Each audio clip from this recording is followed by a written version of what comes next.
Hey everybody, welcome to InPsightRadio. I am your host, Danielle Egnew, and you are a fly on the wall to everywhere. How was your new year? I hope it was wonderful. You know, my wife and I went out with some dear friends to a really cool place here in Bozeman, Montana, called of all things, the Devil's Toboggan.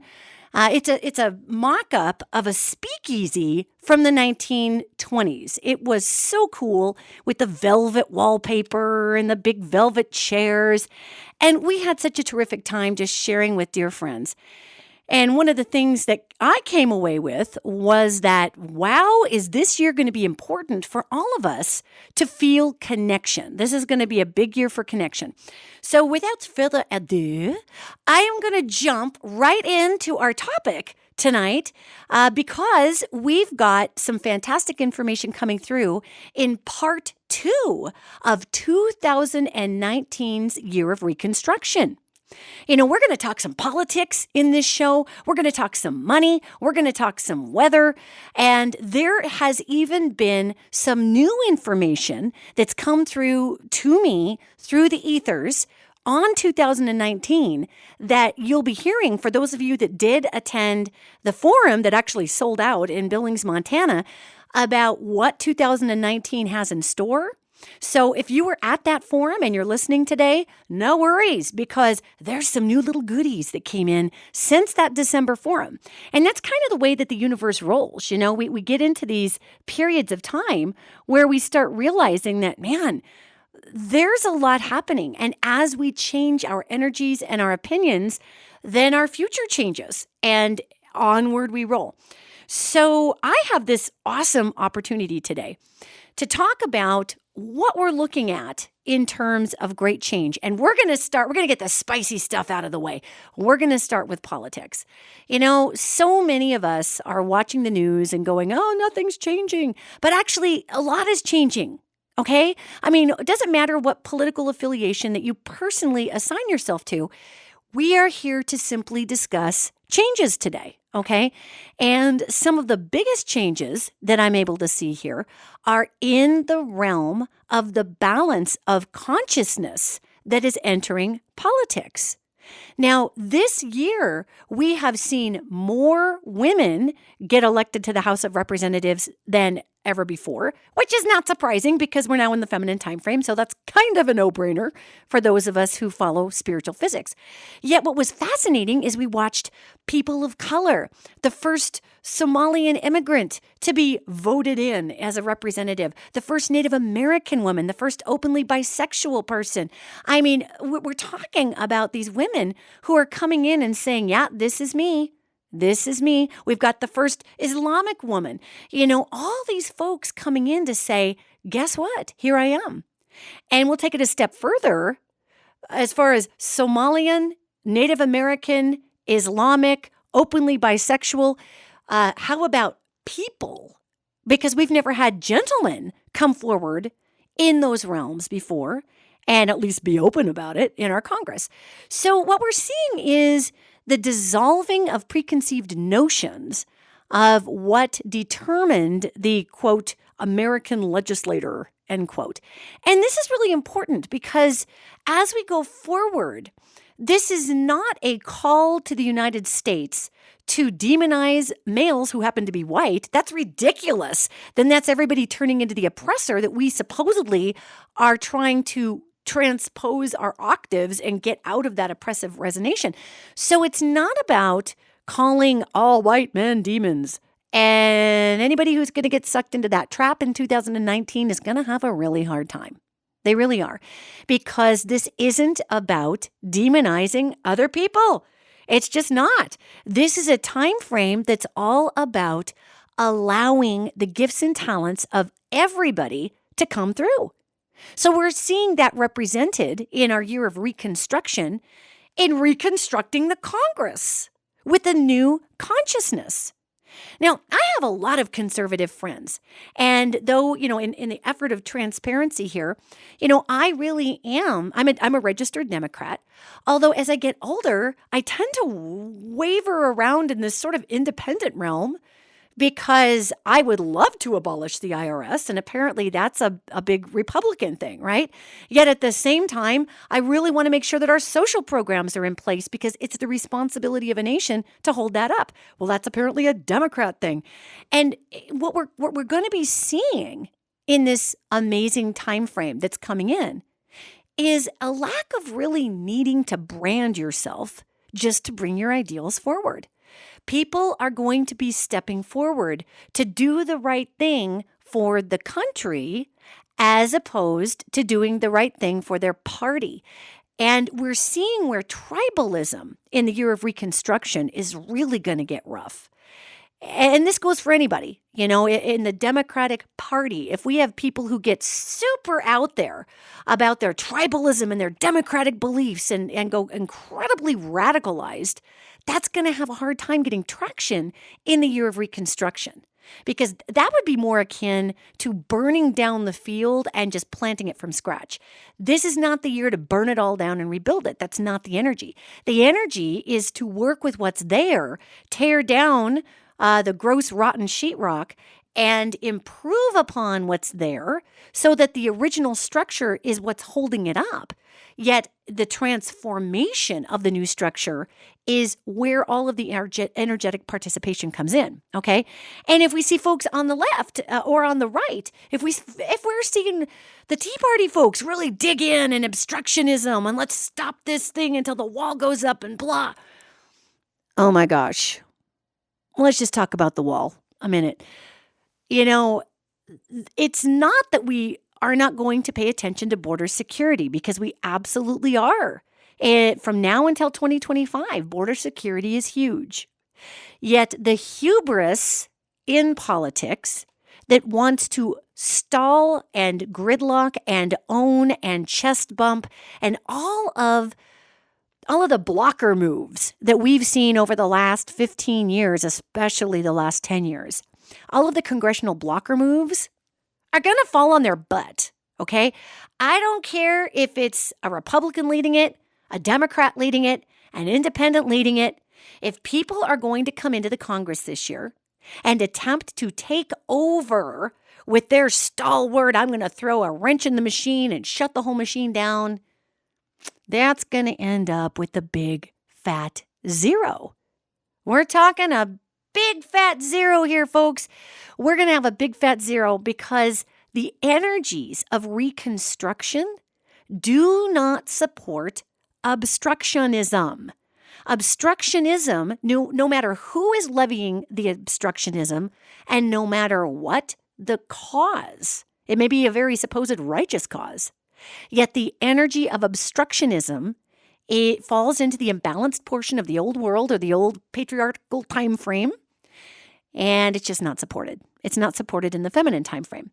Reconstruction, retooling, co-creation, literally coming together, that is what is supported in this time frame. And we're seeing that in people's perceptions. We're seeing that in people's perceptions. We've got the government shutdown running right now. And we've got our president of the United States. God bless him, man. He's just working the old world, isn't he? I look at old Donald Trump and I'm like, oh, buddy. Oh, you're like that guy who wears a leisure suit to go to the high fashion runway show in New York. What are you doing? Change your clothes, man. So there's our president. He's working the old world obstructionism. By God, no, I'm choking this down till we get what I want for the wall. And I mean, it's just, I'm laughing because it is hilarious.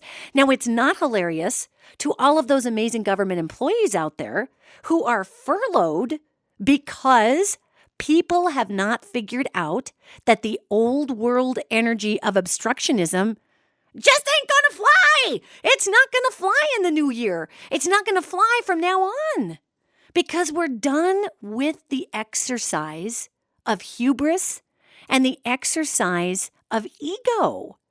There's gonna be a lot coming through our Congress in the next couple of years that true Republicans and true Democrats are gonna have to just take a breath and give a little on. because we are down a rabbit hole that is so intense in this country that if we keep going about it in the old realm or through the old realm's modalities, which is, bumping chests and like the Kurgan in Highlander, there could be only one. I mean, really, come on. If we go about our current time frame in this way, what we're going to experience is we're going to see a lot of really kind of dysfunctional stuff that doesn't go anywhere. So if you're a government employee listening to this, understand that, even though we have our president in his energetic leisure suit, just working that old world energy of throwing down in the deal and doing the poker bluff and all this, that energy is not sustainable. It's not sustainable. And I have to tell you, as somebody who sees the inside of people, as somebody who sees timelines, I really feel, I feel for the people, men and women, who were forged under the relentless hammer of the old world to actually believe that their hubris and their ego and their stubbornness equated power. I mean, honestly, that really, oh God, it pains me when I see this. And it pains me because the horrible lessons, and I think they're horrible. I mean, the angelic realm is up here saying, all is good for the learning of humanity. And that's great if you're an angel, but when you're in a flesh suit and you get depressed and things hurt and you get embarrassed, I mean, it's a little different down here as a person, right? So I personally feel horribly for those who cannot get out of their old world leisure suits. And when I look at the energy that Donald Trump is here to represent for all of us, he is just riding that old world line. And again, I keep saying this every show practically. He's going to get an Oscar on the other side for this one. He is going to win the Academy Award for Best Energetic Leisure Suit Wearer. Because, man, he's going to wear that leisure suit right off the cliff. And he's going to be flying off the cliff with those bell bottoms flapping and those giant collars catching an updraft. And off he'll fly with his giant collars, So when we look at the year of Reconstruction in government, obstructionism isn't going to work. And what we're going to see is nothing massively dramatic. Okay, we're not going to see some big dramatic turnaround or coup or power play. Any of the old world, hyper-masculinated, imbalanced portion of the masculine, stuff that we used to see, we're not going to see that. What we're going to see instead is just this weird wilting, withering of a balloon. So if you can imagine, and I'm just using Donald Trump as an example because he's the one who's really pushing this shutdown for the border wall budget and all these things. And it's important to note that even Mr. Trump is feeling the change in the energies. He wanted to weigh in on a bill or a budget where they got less funding for the border wall because they weren't going to make it out of concrete.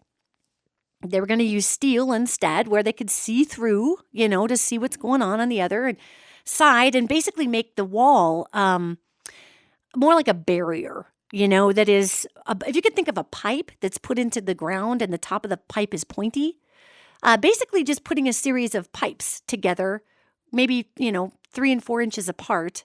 So they're sticking straight up out of the ground and you can see through them, but it's kind of hard to climb. And it creates a barrier, right? And really, if you needed to remove those pipes, I'm guessing for all intents and purposes, you could just pull them out of the ground and make a big entryway if you really wanted to. And where our president he was adjusting to these energies of compromise. So initially, he was going to say, okay, we don't need to make it out of concrete. Let's just fix the portions of the wall that need fixed. Let's go where there's no barrier and put a barrier up. And, we're going to meet in the middle. And then he felt pressure. He felt all that old world pressure from his base that came forward and said, but you said you were going to build it out of concrete. Where's our concrete wall? So then poor Mr. Trump, who does not have a tool belt, that is inclusive of New World modalities in his leisure suit. Okay. He doesn't have it. So he feels all this pressure and he's like, oh, yeah, wait, right. I got to poker bluff again and go back to the whole point where it's concrete. It's concrete. Well, concrete walls are super expensive, very ridiculous to make, and they cost more money. So all of a sudden, here we were going to compromise on some reasonable border security. And it got all crazy because, the bluffing game started. So you're going to watch in government in 2019, all of this, kind of energy. You're going to watch it just go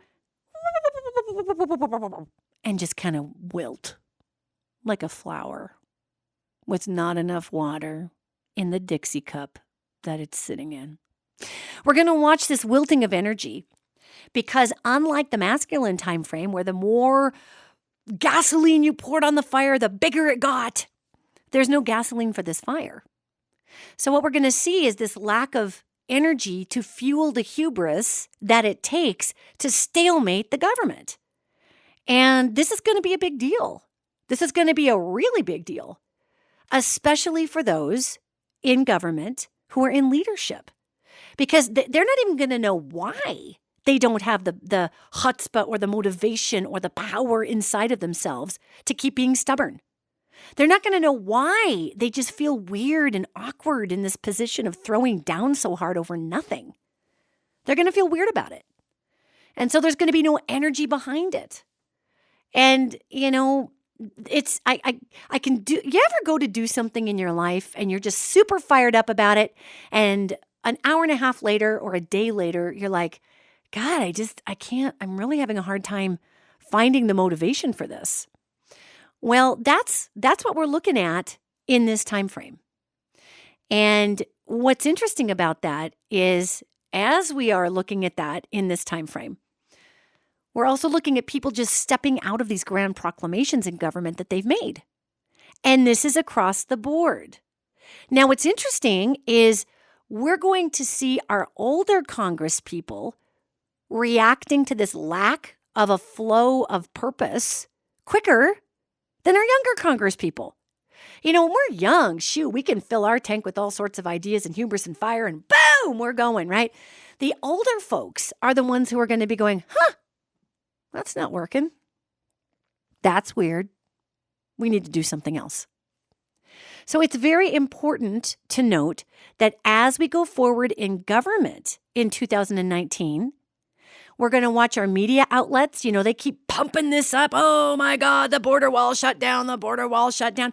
And they are reporting on it because it's their job. Thank you, journalists. It's also their job to let people know what's happening. It's also a little dramatic because we've got our leisure suit president throwing down the poker moves, so it's a bunch of hoopla right now. Yet Mr. Trump is going to feel the lack of flow. And here's the funny thing about Donald Trump is that he is actually an insanely intuitive person. This guy is deeply intuitive.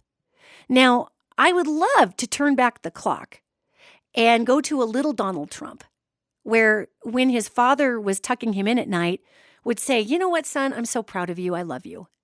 Instead of poking his head through the door and saying, you are killers, you are kings. Good night.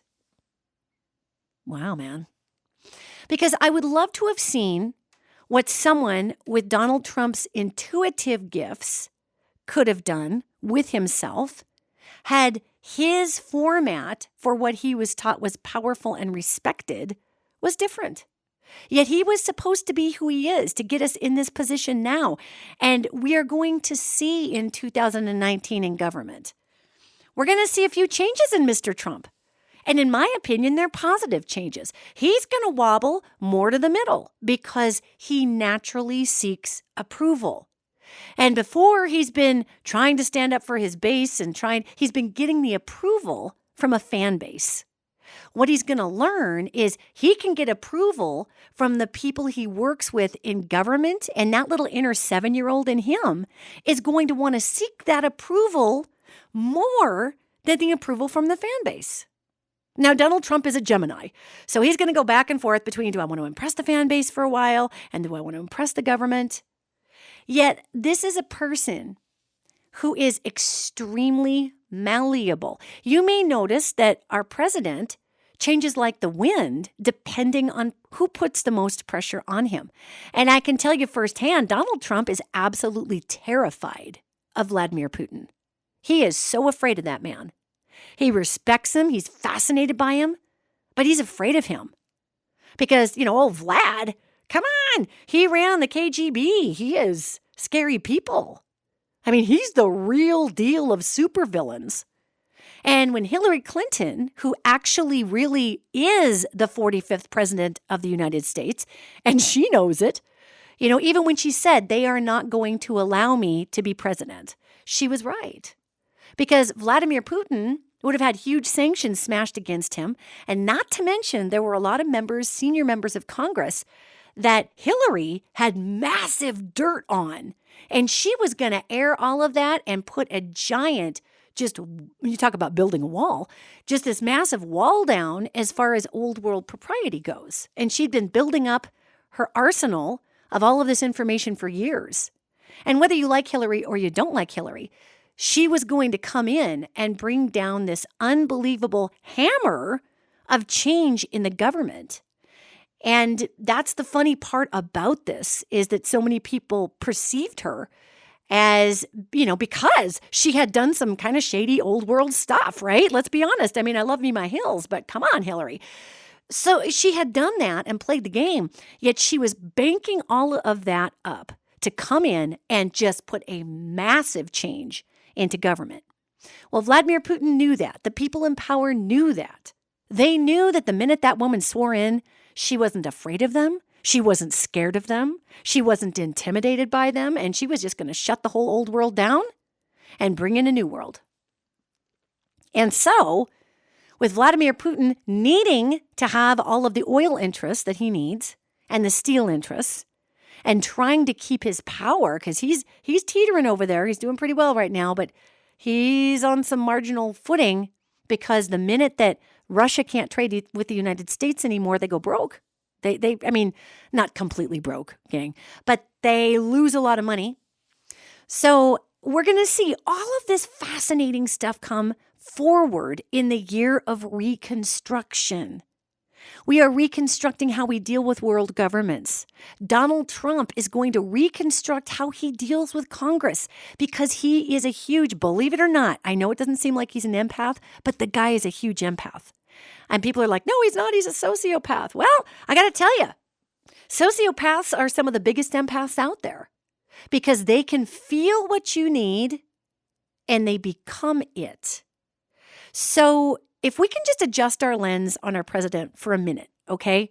And try not to stare at the plaid on his leisure suit. I know it's distracting, but let's adjust our lens and look at this individual as somebody who weirdly is going to model meeting people in the middle because he's going to have to. And then Mueller's investigation is going to come right out, and our president is a flight risk. So I'm not even going to get into that in this particular podcast because this is about the energy of reconstructing. So what does that mean? Well, what does that mean for us here in the United States? We are completely forged in the image of consumerism in this country. And I talk about that a lot on the show because it's super important. I mean, we can't make changes in ourselves if we don't understand how we got here in the first place. I mean, that just makes no sense, right? So because we have forged ourselves in the image of tribalism, in the image of branding ourselves to be one way or the other, because we have forged ourselves in these ways that are not productive, then the reconstruction also begins with each one of us. Now, I'm talking about our president because we've got so much focus on him. And that's part of what we feel as a country is the energy that is set from the top down. And I know people don't like to hear that, but it's really true. I don't believe that God put Donald Trump into power. I honestly think that was people who voted with a lot of help from Putin and a lot of gerrymandering. Yet, I believe that we have ushered in this time frame of great learning in an accelerated place, because 2019 is about how do we rebuild and reshape that which is already there, because 2020 is a completely different launching platform. And it's pretty early to talk about 2020's energies yet. So when I talk about 2019's big time year of reconstruction, that is also asking all of us to go in and remodel our consciousness and how we could co-create with one another, because there are folks out there who literally make a living on hating, and I'm using that word because they actually are able to somehow channel hatred towards one person, and they make a living hating Donald Trump. Seriously. So when we see this person who, for whatever reason, whether it's social pressure, whether it's the energetic pressure of the feminine time frame, whether he's just getting sick and tired of his armpits itching, wearing the leisure suit, whatever the motivation is, we are going to watch him come more into a co-creative position. Now, I see that that's going to be driven out of his empathic ability, feeling in, going, well, I'm kind of on a losing end of the deal here, so I need to make some adjustments. Yet what he's also going to happen upon in this is approval from areas that he wasn't expecting it. And what he's also not expecting is how good that approval feels to him. Because I know it's just shocking for some of you out there, but Donald Trump is a human being, okay? And so he's going to be feeling this energy in the feminine time frame saying, yeah, right? When you come together on something a little bit bigger than yourself, it feels good. Now, I don't even know that his consciousness will register the part that he's coming together on something bigger than himself. Yet what I do witness here is him going, wow, I feel like my energetic approval ratings are up. I like that. And, he is about 7 or 8 years old on the inside. And you know how kids seek positive or negative approval? So if you are someone listening today that just can't stand this guy, like you can't stand leisure suits, he just chops everything in you. First of all, the year of reconstruction is asking us to reconstruct ourselves. And nobody on the planet has the power to upset us that much except for us. So in this reconstructive process this year, the other side of this coin is that it's really important for us to be able to turn a discerning lens onto the self. If someone is a person who can't stand Donald Trump because he's so pompous and he's rigid and all these things, well, where in the self are we pompous and rigid? Right? If we can't stand Donald Trump because, oh my God, look at him. He's payola. He's paying off all his friends. He has a separate set of rules than I do. Is there a portion of us that wishes we too had a separate set of rules where we got to get out of jail free card and it doesn't matter what we do because nothing's going to stick to us because we have enough money to buy our way out? This is honestly a time frame of reconstructing how we look at the world. And this challenges the concept of, erasure, which is a term that means that we overlook the pain and the wounds of people who have been victimized simply to get on with it. This is not a process of erasure. This is a process of great re-inclusion of all modalities as we construct the self, to understand that I may have to adjust my lens a little bit on Mr. Leisure Suit, okay?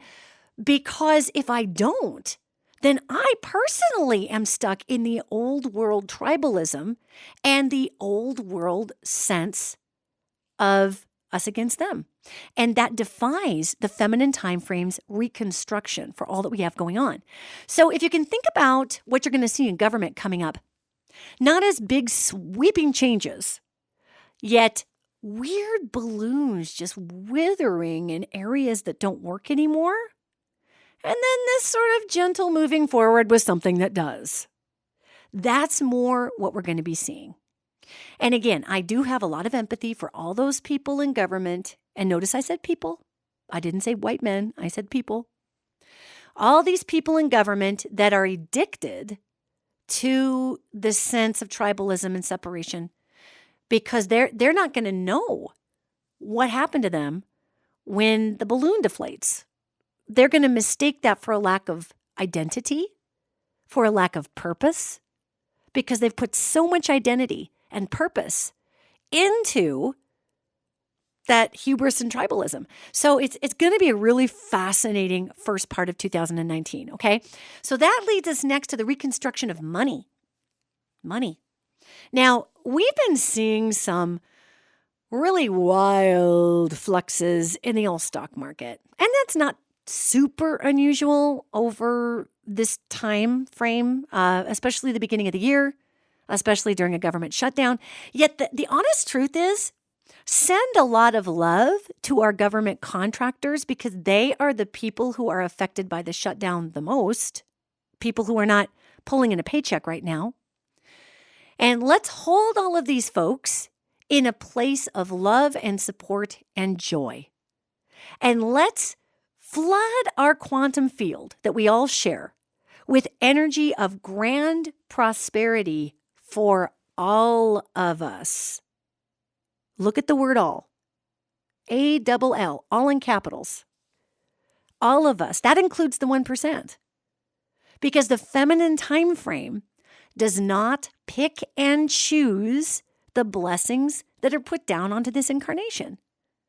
So if we want to say, well, they've got enough and we need more down here, there is enough money in this world to go around 50 billion times. You know why? Because money is fake, okay? We can just keep printing it. And we say, well, we can't do that because it devalues the federal treasury. We have not had a gold standard in this country for decades. Our money is printed up and put out there based upon the participation of people. It's a fancy three-dimensional form of Bitcoin. We all believe it means something, therefore it does. So we have money. So when we think about our government employees who are furloughed because of this strategy of showing us that the old world modality of obstructionism and tribalism no longer works, which is totally what we're going to be seeing in the next couple of weeks here, which, this shutdown isn't going to go on for months and months and years. It's just not going to.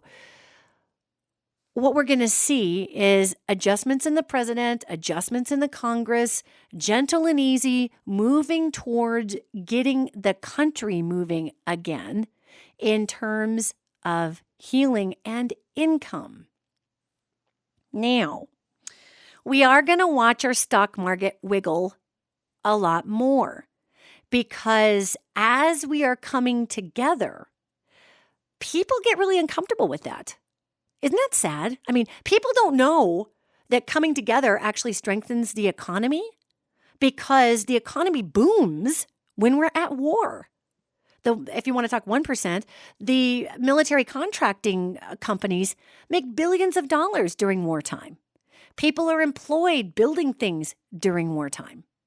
So what we're going to see is a shift of focus from let's make millions of dollars off of war to, wow, let's really focus on some infrastructure here. Now, this is going to bring up, and this is just a sidebar, but we do have, we've got our Russian steel that we're bringing in and Chinese steel and these supposed tariffs on this and that. And actually, we slapped China with a way bigger trade. We slapped their wrist harder on trade than we did Russia because Donald Trump is afraid of Vladimir Putin. He's afraid of him.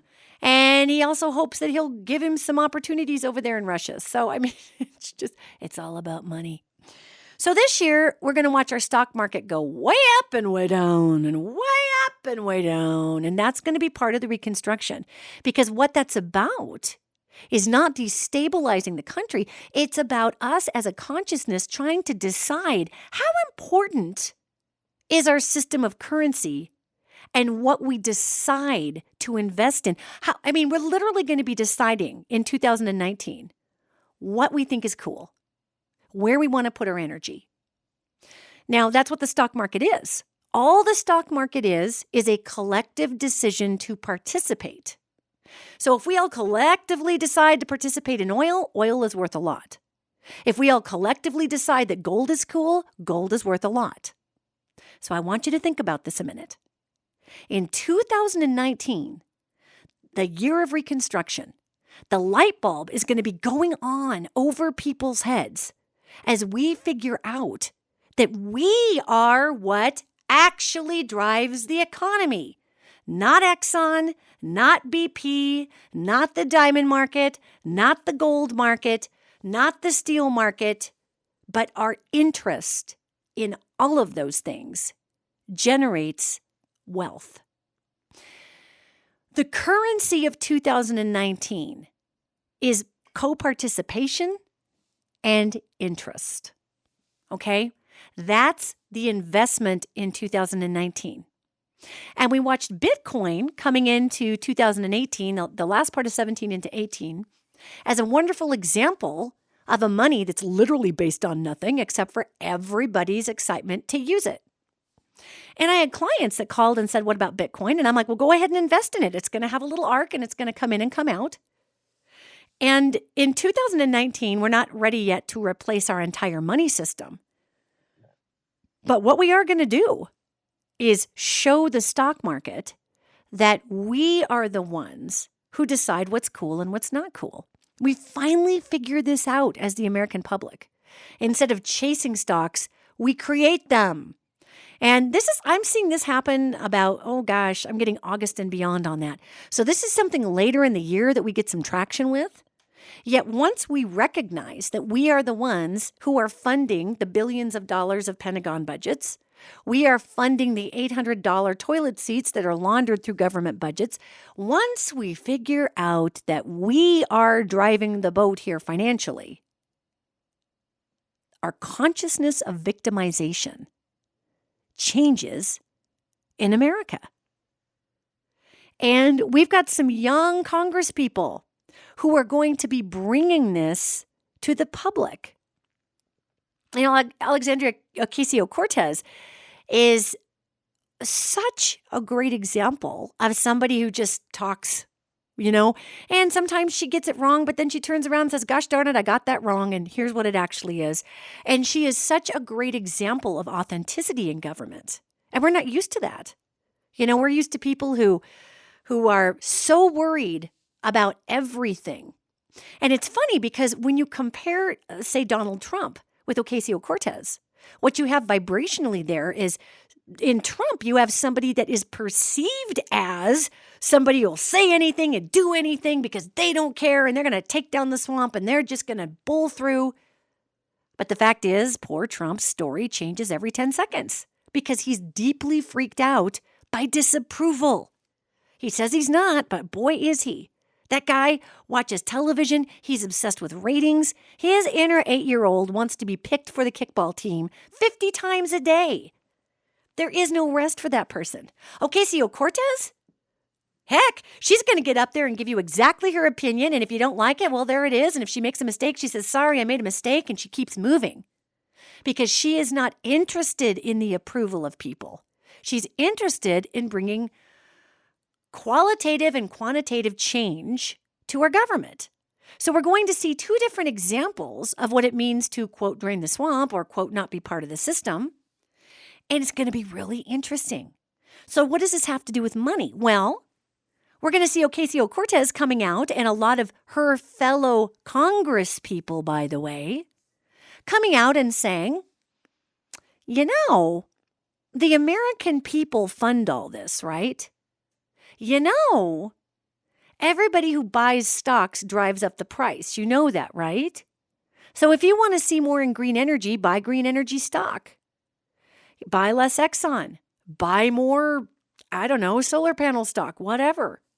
We're going to see an acknowledgement in the reconstruction of our country in 2019 that we are not only part of the building process, we're the ones with all the supplies to build it. Okay? Our Congress they're like the foreman on the site, the building site. They're directing people where to put all of the different materials that we as members of the United States of America bring forward. Some of us have sheetrock. Some of us have nails. Some of us have really great woodworking skills. We are bringing everything we've got to the table. So this becomes a very important part of our sculpting process in 2019 because it's going to change money. So I'm going to just really quickly recap here at this point in the podcast that if you see people in government moving towards the middle, it's not because they're trying to play politics. It's not because they're trying to make everybody happy. It's not because they're trying to get more money from lobbyists. Well, a couple of them. Okay, fine. But overall, people are trying to get stuff done quicker because it's going to be important for us to have the understanding of what creates value in our money system. It's going to be very important that that is in place before the climate issues that we have are going to bring the full hammer of what's going to happen down on our heads. We need to understand how much capable power we have. And of course, I have people who listen to this podcast from all over the world. And of course, I'm speaking in terms of the United States. Yet this same ripple effect in governments, in consciousness, in coming to a compromise, reconstructive place with one another. This is what it's going to take worldwide for us to progress into some big earth challenges that we have. So, watching the government transition is going to be interesting. We just swore in Nancy Pelosi, and you may like her, you may not like her. Yet Nancy Pelosi is representative of the grandmothers. Hillary Clinton is representative of the grandmothers. Good heavens, we just had Elizabeth Warren who came forward and said, I am going to run for president. And immediately the narrative goes to, well, she looks like a turtle, or I don't know if she's likable, or she's not very pretty. We don't like the tone of her voice. Yet Elizabeth Warren, whether you like her, don't like her, would vote for her, wouldn't vote for her, is representative of the grandmothers. Do you see the pattern here? The grandmothers, this is the time frame of the grandmothers. It's the great mother has arisen. The grandmothers are who holds the wisdom to this portion of our time frame. It's a true thing. And actually, I would love to, I'm sure there are some amazing conservative women that could come forward that are older, that could have that wisdom also.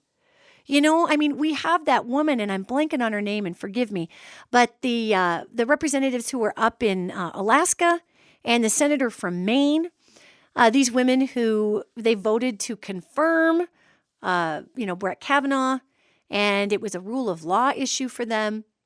Yet even these women, even if you disagree with what the vote that they cast for Brett Kavanaugh, these women hold the wisdom of the grandmothers. It's huge. So what am I talking about? Well, here's kind of the big section of this podcast, the year of when we are actually getting in there and reconstructing something, we are reevaluating how we look at things. And so if you happen to be a female and you are 60 and over, you are in the strongest point of your entire life. When we as women hit our 50s, our body is shifting, menopause, all that good stuff. Women in our 50s, I'm going to hit 50 in February 28th. I'm going to be 50 years old. So I can feel my body shifting, but more so I can feel my consciousness shifting. It's weird, you guys. I can feel my awareness shifting. I can feel this massive rush of energy starting to come through my chakra points in a way that it never has before. It is a powerful feeling. And ladies, if you are over 60 years old, 60 or up, that is what the angels refer to for men and women as the third phase of our life.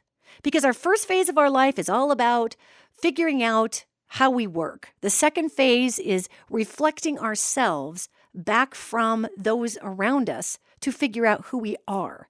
The third phase of life is the application for everything that you are. Now, this goes for fellas too. Obviously, guys, if you're 60 and above, you are in a powerful, powerful position to understand that everything that you've learned can now be applied in that divine masculine stewardship to uphold the needs of the many, okay? Honestly. So fellas, you're cooking with gas too. Yet ladies, this is a very important message for you specifically. If you are 60 or older, you are in the most powerful position you're ever going to be in your entire life. What happens is that when we go through menopause, girls, whether you have kids or not, the body is made, our energy is routed in two different places. A big part of our chi is routed to our reproductive system because we happen to be walking around in the flesh machine that can reproduce. So half of our energy goes to that, and the other half of our energy goes to our own chi, to our own chakral points, to our own lessons, right? Now, when we go through menopause, that reproductive system says, okay, well, you know what? We're tagging out. You don't need us anymore. Girls, go use 100% of those energy reserves for you. So during menopause, when we're talking energies, 100% of our energies, we've been operating off of 50% of our energy for our entire life. And all of a sudden, the rest of the 50% is returned to us in full. Now, guys, you may notice that women go through menopause and have a lot of mood swings and a lot of weird stuff happens and they become this very powerful person, and sometimes women get angry and all these things. Well, guys, cut us some slack, okay? Because can you imagine having 50% of your power diverted somewhere else and then all of a sudden, whoosh, it all floods back 100% to you? You probably can't, and neither can we as women. So when it's happening, it's a little jacked up, all right? So ladies, hear this.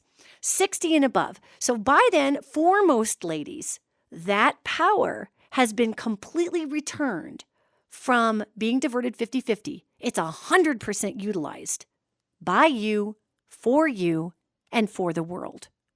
Which is why we see women, after they go through menopause, become the most powerful in their decision-making, and they're not giving a damn about what people think of them anymore, because 100% of that energy is no longer about caring for the family or the kids or diverted. It's all to the self. So, ladies, your chakral points have blown wide open like lotus flowers. You are fearless. And no, this is not some weird hormonal thing like, well, of course they're fearless, their hormones are crazy. Yes, hormones can get crazy, but that's not what I'm talking about. I'm talking about the weight of energies in people's bodies. So let's go back to Nancy Pelosi, who's in her 70s, okay? She swears in, and again, whether you like her or don't like her, she swears in and she brings her grandkids up there, and then she invites all these children to come up. And she says, I pretty much dedicate this swearing in to all the children of the United States. And of course, all the media got on that and said, oh my God, it's a political stunt. And look at that stunt. And that is the old realm viewing the grandmother. What she did was an amazing spiritual proclamation at holding a space for those who have no voice. That is the grandmothers. And it is time for the grandmothers to arise. This is the time frame of the grandmothers. And we're going to see old Hillary Clinton come back around. And I know this is going to be hard because we keep thinking that anybody over the age of 60 is part of an old broken system. How many of you are out there who are over the age of 60 and you're neither old nor broken nor stuck in a rut nor owning it to the man? Come on. The people that I know that are 60 and older are liberated. They are amazing. They are powerful change bringers. And they're the very bottom end of the baby boomer generation. So know that women, especially 60 and up, this is the time frame. This year, we're going to see more grandmothers coming forward in a place of stewardship and being fearless in holding that perimeter for stewardship. And that is going to challenge, in America anyway, it's going to challenge in the United States our issue with ageism and the worship of youth. Now, have you ladies ever wondered why once we go through menopause, we're sort of cast into the pasture like we're just an old filly that had her day? We are discounted. We are called old hags and ugly. We are called angry and bitter and nasty. You ever wonder why we try to get discredited so hard by society? Because we are at our most powerful. And it is a power that is not self-serving. It is a power that is world-serving. It is a power that is children-serving. It is a power that is spouse-serving. It is a power that is animal and planet-serving. We are the mother creators. And when all of that energy flows through us and we channel it for the uplifting of the world, not one political agenda stands a chance. So this is why we get tossed out into the back 40. This is why they attacked Hillary to the degree that they did. And this is not the time frame to go point by point by point of debated principle that you don't like about somebody. I mean, you can if you want to, and obviously make note of the things in somebody that kind of chap you the wrong way or something you're keeping a hairy eyeball on or whatever.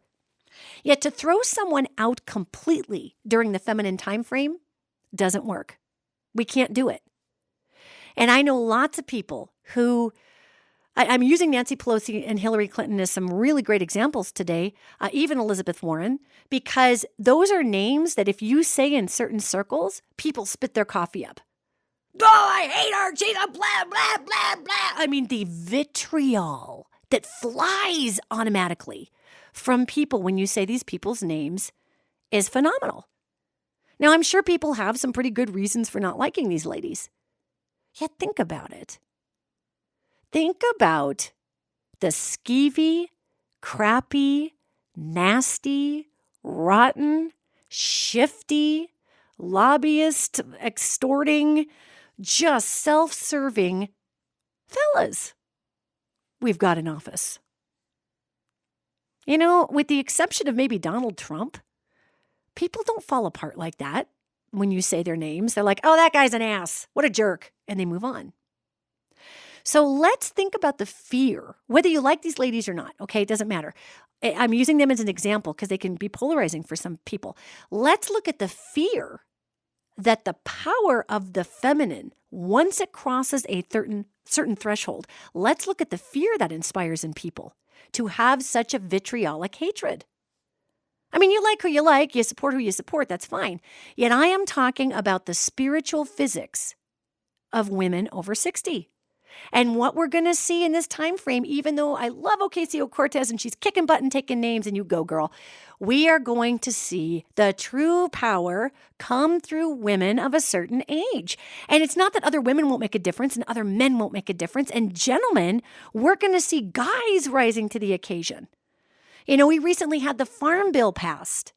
And for those of you that aren't noticing what the Farm Bill was, that was the non-criminalization of hemp that can produce CBD oil. So it can just be grown as a regular, crop. And if I'm not mistaken, Mitch McConnell was sponsoring that. Now, I can look at Mitch McConnell all day long and I can see all kinds of things that he and I would not agree on. And I can look at the Farm Bill and say, well, of course, they decriminalized hemp because people in the pharmaceutical realm are now seeing the huge benefits of CBD oil, and it's way cheaper to produce CBD than it is to chemically manufacture a reproduction of CBD oil, all right? And you get it from hemp. And there's two basically different kinds of cannabis. One you get the THC out of, and one you get the CBD out of. And so the kind you get the CBD out of was recently decriminalized. And that, like I said, if I'm not mistaken, and please Google this, but that was Mitch McConnell. So we could say, oh, well, I'm sure he just did it to put money in the pockets of his buddies. It doesn't matter why he did it. Now people can actually grow and distribute CBD oil, and maybe we can start getting off of opioids. So the feminine time frame asks us not to go point to every bit and piece of why somebody might have done it. This is a big picture time frame. Maybe Mitch McConnell got paid to do that. Who knows? But the bottom line is that people will have access to something that can help them get off opioids and help stop seizures. And it's no longer an illegal venture to produce this. So we're going to see CBD all over the place, which is going to help with our opioid crisis. And you start dealing with opioids and that opioid crisis, And the problems that we have coming over the border, not our beautiful, amazing folks seeking asylum, but the few folks we have coming over, running drugs. Let's talk about how many drugs we buy in the USA. I mean, my God, if there wasn't a market here for them, they probably would stop coming in with them. Think about that, okay? So, I mean, everything is interconnected. And in this past year, Donald Trump signed off on a copyright. It was a copyright rights allocation law that allowed little musical artists like myself to make more money from our music, because the corporate ASCAP and BMI interests that are supposed to track all the radio plays for all the many albums I put out there are not giving me the money they should, because I'm not a signed great big artist on a big record label anymore. And most of those performance rights organizations were designed to recoup money for the labels through the big artists. And so when they put this copyright thing into play, it said, hey, the little guy gets their money too. And that just went like through the cracks. And I remember shouting out about that on Facebook. And I said, I'm really not a fan of our president's modality, who he is, how he acts, what he says. Yet I would really like to thank Congress and the President of the United States for giving a nod to the musical community, for those of us that are not signed at this time. I used to be, I'm not anymore, to help us get money recouped. And I got jumped on so badly by some really good friends of mine saying, I can't believe you would ever say anything nice about that man. He's an abomination. How could you say that? I took the post down because it is not my war. This is not my war. Changing consciousness and proselytization is not my war. I just go battle to battle, and it's not even a battle. I am a messenger. And though I disagree wildly with our president on many things, the feminine time frame is asking all of us to come forward to acknowledge the good deeds when they are put into play. Because when we do that, it creates a resonation of love, and it creates bridges of joy and of co-creation. So, I'm certainly not necessarily a fan of Mitch McConnell and certain things that he has done. Yet with him, sponsoring this farm bill or pushing it, or for whatever reason he did, I was appreciative that it happened, because the feminine time frame asks me to appreciate actions that are taken where most people will benefit from. It asks me to come out of my individual stance. It asks me to not have to be right point to point, to still have a discerning eye, but to not get bogged down in the fear of tribalism that would say, well, I'm a registered Democrat and those two are Republicans, so I have to say anything they do is terrible. That's ridiculous. Because don't we want those two people to, as example, look at someone like Ocasio-Cortez or Nancy Pelosi and say, hey, you got a few good ideas too. Let's work on that. So we must become the resonation, the walking, talking embodiment of the resonation of reconstruction and change. We must each individually embody this. And it doesn't mean I don't have my opinions about lots of politics and money and people, and of course I do. Yet I literally understand the spiritual physics enough to look at the big picture. Granted. I do have a little bit of an advantage. I don't even want to say an advantage. That's not the right word. A benefit. I have a benefit from being able to look down certain timelines to see how it all plays out. So I can see that somebody's saying, well, here's your copyright money. And, oh, by the way, here's CBD oil, is now non-criminalized to grow that type of hemp. I can see the people it helps. So the people who put into play become much less important than having gratitude or extending graciousness towards the action that was taken. So the year of Reconstruction is going to ask us all to reconstruct our beliefs, to reconstruct how we respond, to reconstruct and come up with a more constructive, co-creative way to design our new world. And when we find that there are people or situations that require our assistance, that require our voice, people over 60, rise up, babies. This is your time. Women over 60, own that voice. The society that you live in has been terrified of you for hundreds of years because of your pure innate ability to bring through absolute change that benefits the whole and not the one. So ladies, let your compassionate voices be heard. We're going to have some things we're going to need to step up with socially and financially in 2019. And let us do so in co-creative collaboration, because that's the only thing that's going to work in this year of reconstruction, really. Watch. Don't take my word for it. Watch. Watch the obstructionism fall on its butt. Just watch. Just watch. I, for one, am very excited about the year of reconstruction. It's going to be so awesome. I'm so excited about it. So everybody listen, go forward in this week. Figure out how you can co-create this new world by bringing your greatest gifts and talents and power to the table.